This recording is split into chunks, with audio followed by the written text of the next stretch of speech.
নমস্কার, আপনারা দেখছেন আপডেট বাংলা ইউটিউব চ্যানেল। আমি সায়ন্তিকা, জানাবো আজকে 10টি তাজা খবর। শুরুতেই দেখে নিন আজকের হেডলাইন্স। বাংলায় সরকার পতন আর মুহূর্তের অপেক্ষা, মিলল বড় তথ্য। বিগ ব্রেকিং, আসছে নির্বাচন, কংগ্রেস দিল ঘুরিয়ে খেলা। লাস্ট চাই কাপালিক শুভেন্দুর। দুর্গাপুজোর সময়ও কাজ করার নির্দেশ দিলেন শুভেন্দু। বিপুল পাকিস্তানি অস্ত্র আসছে বাংলাদেশে, সেনাকে তৈরি থাকার নির্দেশ। আরজিকর কাণ্ডে ফের ফুঁসে উঠলেন শুভেন্দু অধিকারী। আসছি বিস্তারিত খবরে। বাংলায় তৃণমূল কংগ্রেসের শাসন শেষ হওয়ার সময় ঘনিয়ে এসেছে কি এবার? অন্তত এমনই তথ্য সামনে আসছে। এবার এমন কথা প্রকাশ্যে আনলেন কেন্দ্রীয় প্রতিমন্ত্রী সুকান্ত মজুমদার। তিনি দাবি করেছেন 14 তারিখের পর থেকে রাস্তায় নেমে আসা মানুষের সংখ্যা বৃদ্ধি পেয়েছে এবং মমতা বন্দ্যোপাধ্যায়ের প্রতি জনগণের আস্থা ও বিশ্বাস কমে গেছে। সুকান্ত মজুমদার সতর্ক করেছেন যে আগামী দিনে জনগণ মমতা বন্দ্যোপাধ্যায়ের পদত্যাগ দাবি করবে। এমনকি এখনই বহু মানুষ তেমনটা দাবি করছে। আর এরকম চলতে থাকলে সরকার পতন শুধু সময়ের অপেক্ষা। কংগ্রেস আসন্ন হরিয়ানা বিধানসভা নির্বাচনের জন্য প্রার্থীদের প্রথম তালিকা প্রকাশ করেছে। ভিনেশ ফোগাট জুলানা থেকে এবং ভূপিন্দর সিং হুডা গাড়ির শামপ্লা কিলোই থেকে প্রতিদ্বন্দ্বিতা করবেন। ক্রমশ হাত থেকে বেরিয়ে যাচ্ছে আন্দোলনের রাশ। যেটুকু ছিটে ফোটাও ছিল তা কি দেখুন, সেটুকু আর নেই বিজেপির হাতে। হয় কোট আনকোট এক অরাজনৈতিক মানুষজনদের হাতে যারা ঘোর বিজেপি বিরোধী, আর খানিকটা হলেও সিপিএম এর হাতে। কারণ এখনো শহরে মধ্যবিত্ত উচ্চ মধ্যবিত্তের মননে মগজে বাম ধারণাটা ওই সিপিএম এর সঙ্গে মিশে আছে। শুভেন্দু বলেছেন যেরকম ভাবে নেতাজি লড়েছিলেন সেই স্বাধীনতার লড়াই লড়তে হবে। ওই তুম মুঝে খুন দো मैं तुम्हें आजादी दूंगाর মতোই বলেছেন কিছু কথা। এখন শোকল্ড অরাজনৈতিক সমাবেশে হকসে মাঙ্গো আজাদি, জোর সে বলো আজাদি ইত্যাদি তো শুনেছি, কিন্তু আমাদের শুভেন্দু বাবু কি সেই আজাদির চক্করে পড়েছেন? মানে দেশ চলছে বিজেপির নেতৃত্বে, নরেন্দ্র মোদীর নেতৃত্বে, আর তার এক অঙ্গরাজ্য বাংলা নাকি পরাধীন, তাই উনি স্বাধীনতার লড়াই লড়তে চান। এই শান্তিকুঞ্জের মূর্তিমান অশান্তিটি জানেন না যে আদত স্বাধীনতার যুদ্ধে ওনার আপাতত নেতাদের নেতারা বিশ্বাসঘাতকতা করেছিল। জানেন না যে সুভাষচন্দ্র বসু সার্কুলার দিয়ে হিন্দু মহাসভা আর মুসলিম লীগের সদস্যদের কংগ্রেসের সদস্য হতে দেওয়া যাবে না বলে জানিয়েছিলেন। কাজেই হামাগুড়ি দিন, হুপ হুপ করুন, নবান্ন দলে যান, টাচ মি নট বলে চেল্লান। প্লিজ স্বাধীনতার কথা মুখেও আনবেন না। ওই শব্দটা গোলামের দাসীদের মুখে মানায় না।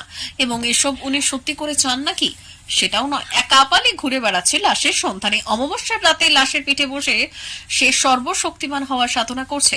কোন স্বাধীনতা ইত্যাদি বকওয়াস, স্রেফ লাশ চাই যে কোনো মূল্যে।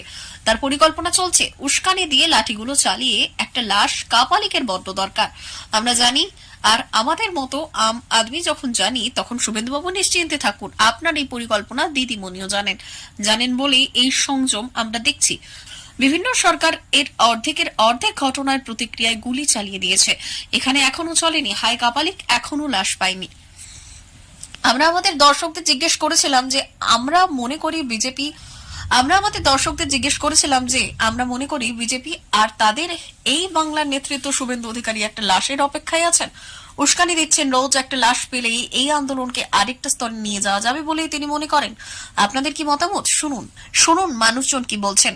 এক নৃশংস ধর্ষণ আর হত্যা আজ এই বাংলার রাজনৈতিক মাঠের দখল নিয়েছে, বা এরকম ভাবেও বলা যায় যে এক রাজনীতি দখল নিয়েছে তিলোত্তমার লাশের। এমনটা নতুনও নয়, রাজনৈতিক দল তো লাশগুলি রক্ত মাখার সিঁড়ি বেয়ে ক্ষমতায় বসে। আজই বা হঠাৎ তার ব্যতিক্রম হবে কেন? কিন্তু এই ঘটনায় যে অসংখ্য সাধারণ মানুষ নেমেছেন পথে, তাদের পবিত্র ক্রোধ, তাদের পবিত্র প্রতিবাদ এই লাশ খুঁজে বেড়ানো তান্ত্রিকদের চিনে ফেলে। এবারেও চিনে ফেলেছে। বাংলার মাটিতে এই লাশ ঘাটা তান্ত্রিকদের জায়গা নেই। আজিকর হাসপাতালে তরুণী চিকিৎসককে ধর্ষণ করে খুন করা হয়েছে। এই নিয়ে এখন তোলপাড় গোটা রাজ্য। রাজপথে মিছিল, রাত দখল থেকে স্লোগান, সবই দেখেছে বাংলার মানুষ। জুনিয়র ডাক্তারদের কর্মবিরতি থেকে সিবিআই তদন্ত এবং মামলা চলে গিয়েছে সুপ্রিম কোর্টে। এ আবহে দুর্গাপুজোর সময় বিজেপি নেতা কর্মীদের ছুটি বাতিলের সিদ্ধান্ত নেওয়া হলো। এছাড়াও এই ঘটনা নিয়ে কাকলি ঘোষ দস্তিদার, উদয়ন গুহ, কাঞ্চন মল্লিক সহ একাধিক নেতা নেত্রী আজিকর হাসপাতালের ঘটনায় আন্দোলন করা নিয়ে বিতর্কিত মন্তব্য করেছেন। সেগুলি দুর্গাপুজোয় শোনাতে চান বিরোধী দল নেতা। শুভেন্দুর বক্তব্য, ধর্মতলায় ধর্ণা শেষ হলেও গোটা সেপ্টেম্বর মাস জুড়ে বিজেপির নেতাকর্মীরা প্রত্যেকটি বাজার স্টেশন ও বাসস্ট্যান্ডে পথসভা করবেন। নানা কর্মসূচি চালিয়ে নিয়ে যাবেন। আর পুলিশের বিরুদ্ধে শুভেন্দুর অভিযোগ, তৃণমূল গান পয়েন্টে রেখে পুলিশের সপক্ষে বলতে বাধ্য হয়েছিল মৃত চিকিৎসকের বাবা মাকে। তখনও হাইকোর্ট সিবিআই তদন্তের নির্দেশ দেয়নি। পুলিশ বলেছিল এটা বললে তদন্তে স্বচ্ছতা ও গতি দুটোই আসবে। আসলে সব মিথ্যে বলেছিল। এই ঘটনা নিয়ে এখন সরগরম রাজ্য রাজনীতি। শুভেন্দু বললেন, দফা 1 দাবি 1 মুখ্যমন্ত্রী পদত্যাগ। এই দাবি আন্দোলন চলবে। একই সঙ্গে এবার আমরা চাই ডিসি নর্থ অভিষেক গুপ্তা, ডিসি সেন্ট্রাল ইন্দিরা মুখোপাধ্যায় এবং বর্বর সিপি বিনীত গোয়েলকে হেফাজত নিয়ে জেরা করুক সিবিআই। তৃণমূল কংগ্রেসের সমস্ত মন্তব্য নারী বিরোধী, আর তা পশ্চিমবঙ্গের মানুষকে ভুলতে দেওয়া চলবে না। দুর্গাপুজোর সময় ওই সমস্ত মন্তব্যের রেকর্ডিং বাজবে। হাসিনা বিদায়ের পর বাংলাদেশের বিভিন্ন ক্ষেত্রে ঘটছে বড় বদল। এই বদল দেখা যাচ্ছে তাদের প্রতিরক্ষা কৌশলেও। পাকিস্তান থেকে ব্যাপক পরিমাণ গোলাবারুদ এবং বিস্ফোরক আমদানি করতে চলেছে ঢাকা। শেখ হাসিনার বিদায়ের পর বর্তমানে রাজনৈতিক অস্থিরতার মধ্য দিয়ে যাচ্ছে বাংলাদেশ। এরই মধ্যে পাকিস্তান থেকে বাংলাদেশের প্রতিরক্ষা আমদানির উল্লেখযোগ্য বৃদ্ধি। উদ্বেগ বাড়াচ্ছে ভারতের। এই অঞ্চলে দুই প্রবল পরাক্রমের শক্তি ভারত ও চীন। তবে আঞ্চলিক ভূ রাজনীতিতে বরাবরই নিরপেক্ষ অবস্থান বজায় রেখেছে বাংলাদেশ। হাসিনার বিদায়ের পর পাকিস্তান থেকে যেভাবে সামরিক সরঞ্জাম আমদানি করছে বাংলাদেশ, তা ঢাকা ও ইসলামাবাদের মধ্যে সামরিক সহযোগিতার জোরদার হওয়ার ইঙ্গিত বলে মনে করছেন সামরিক বিশেষজ্ঞরা। একই সঙ্গে বোঝা যাচ্ছে বাংলাদেশ তাদের প্রতিরক্ষার সক্ষমতা আরও বাড়াতে চাইছে। বাংলাদেশের প্রতিরক্ষা ক্রয়ের এই কৌশলগত পরিবর্তনে উদ্বিগ্ন ভারত। বাংলাদেশ ও পাকিস্তানের মধ্যে প্রতিরক্ষার সম্পর্ক জোরদার হওয়া মানে ভারতের আঞ্চলিক চ্যালেঞ্জ আরও বাড়বে। শেখ হাসিনার নেতৃত্বাধীন বাংলাদেশের সঙ্গে ঘনিষ্ঠ কূটনৈতিক ও অর্থনৈতিক সম্পর্ক ছিল ভারতের। তবে ঢাকায় এখন মোহাম্মদ ইউনূসের নেতৃত্বে এক নতুন সরকারের আগমন ঘটেছে। তারা ভারতের বদলে চীন, পাকিস্তানের সঙ্গে সম্পর্ক জোরদার করতে বেশি আগ্রহী বলে মনে করছে নয়াদিল্লি। বিশেষ করে বাংলাদেশে এই মুহূর্তে ভারত বিরোধী মনোভাব ক্রমেই বাড়ছে। বাংলাদেশে এই সকল ঘটনাকে যথেষ্ট গুরুত্ব দিয়ে দেখছে ভারত। প্রতিরক্ষা মন্ত্রী রাজনাথ সিং সেনাবাহিনীকে বাংলাদেশের পরিস্থিতি বিশ্লেষণ করার নির্দেশ দিয়েছেন। বাংলাদেশের ওপর নজর রাখতে বলেছেন। বৃহস্পতিবার লখনৌয়ে জয়েন্ট কমান্ডার কনফারেন্স ছিল। ইউক্রেন এবং ইউরাইজেল যুদ্ধের উদাহরণ দিয়ে তিনি জানান, অপ্রত্যাশিতভাবেই যুদ্ধ শুরু হয়। তিনি বলেছেন, ভারতকে যে কোনো ঘটনার জন্য প্রস্তুত থাকতে হবে, কারণ প্রতিবেশী দেশগুলি অস্থিতিশীল আর এতে আঞ্চলিক শান্তি বিঘ্নিত হতে পারে। ভারতের জাতীয় নিরাপত্তার জন্য চ্যালেঞ্জ তৈরি হতে পারে। আরজিকর কাণ্ডে ফের ফুঁসে উঠলেন বিধানসভার বিরোধী দলনেতা শুভেন্দু অধিকারী। বিস্ফোরক অভিযোগ করলেন আরজিকরের প্রাক্তন অধ্যক্ষ সন্দীপ ঘোষের বিরুদ্ধে। কাঠগড়ায় তুললেন মুখ্যমন্ত্রী মমতা বন্দ্যোপাধ্যায়কেও। ফের প্রশ্ন তুললেন কলকাতা পুলিশের ভূমিকা নিয়েও। সাফ বললেন, সরকারের মিথ্যাচার সামনে এসেছে।